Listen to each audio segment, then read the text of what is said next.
Hey guys, this is Nick with Adrenaline Cycles. We just got our first 2026 Beta X Pro 300N. Want to take a minute to go over some of the changes and some of the features that's been on the bike.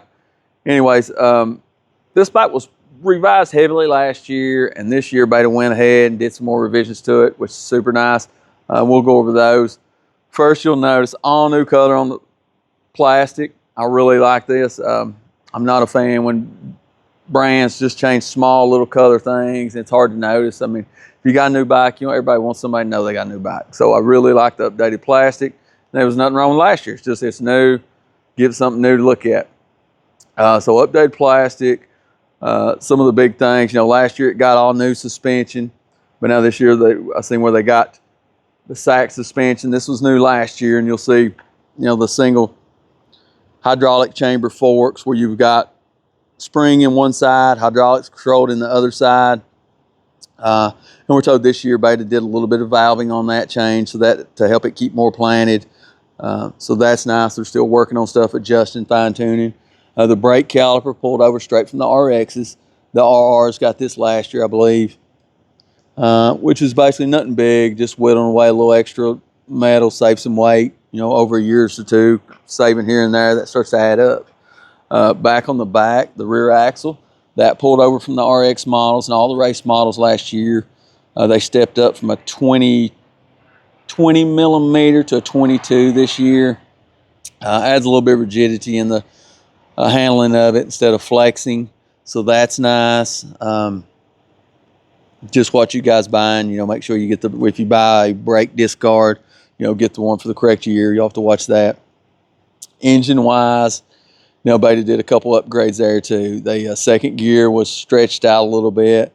They're saying that helps put second closer to third, makes those shifts smoother instead of a big gap. I've never really had an issue with it myself, but that's some rider feedback that's getting testing stuff. Also, larger crank bearings, better durability there, reliability too. I've never seen a failure personally, but I do see people on the internet complain about that.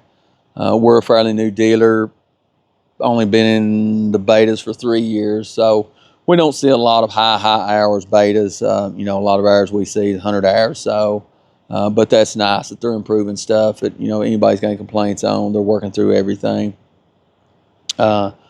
Besides that, just overall from last year, last year's this bike took a lot of improvements. The frame wasn't got heavily updated, stiffer backbone here, some plates for it. Like I said, the suspension got all redone. That was super nice. Features on this bike, it comes hydraulic clutch. That's nice. You have your map switch for rainy days, sunny days that'll tame the motor down. Comes stock with your digital odometer, speedometer stuff. Steering head lock, you get that. Not all bikes have that. That's real nice because, a lot of people convert these over dual sports. So that's nice. You out, want to lock your steering wheel. Feel a little bit better about your bike. Last year, I know they got the coolant recovery tank stuck inside the frame. You can't find it, but it's buried up in the center frame, which is really nice. It's out of your way. You don't see it. You don't notice it's there. That way you're out in the winter time, or I don't know why I said winter. I guess that's when it gets nasty, and I'm used to getting stuck and boiling one over. So that's when, when you get it extra hot, coolant boils over, you don't lose it. It goes into the tank, engine cools off, sucks it back in, saves your day of riding. You're not hunting for water to put back in it. And of course, and in Beta, everybody will notice they leave their Kickstarter boss here on the engine. A lot of manufacturers got away with this. If you're the person that don't want to be out somewhere just in case you're worried your battery will go dead or something, you want to add a Kickstarter. These bikes are carbureted. You add the Kickstarter to it, you don't need a battery no matter what. Kick it, it start, ride it throughout the day. That's a nice feature they've left on there. Now overall, this bike just gets overlooked, I feel like, a lot. People think they have to go straight to the race bike, and that's not the case. We had a demo day where we had all these bikes. Beta sends all the bikes out. We get to demo them, let the consumers ride them for a day. I rode this RR compared to my race, and this is one of my favorite.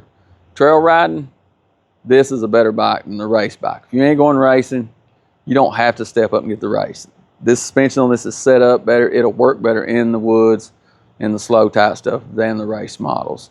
And a lot of people overlook it. They see the KYBs, they think they got to have it, but don't overlook this bike. Super nice bike, very capable. So guys, I mean, that pretty much wraps it up.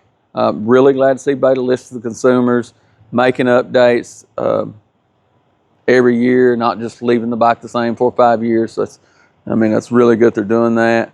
And anybody want to check one out, come on by the shop. Glad to get it out. Let's take a test drive on it.